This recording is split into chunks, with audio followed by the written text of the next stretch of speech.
You talked about Iowa making a significant amount of money from their relationship to the wholesalers. Can you say more about that? I don't understand how they operate. What is the state's role exactly? Is there a three-tier system? And then the last question that I have is, could you comment on our neighboring states with regard to Sunday sales?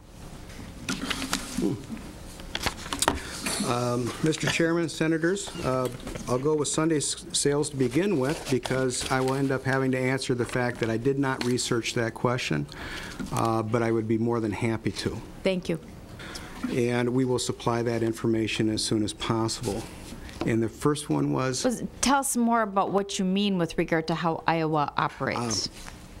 When I was doing my presentation, I talked about the two different models of the three-tier system.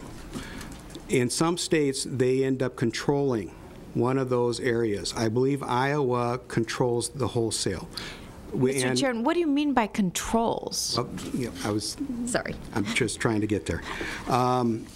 Some states end up, basically, they end up with what's called controlling as far as retail, which means it's the actual state that owns the retail locations.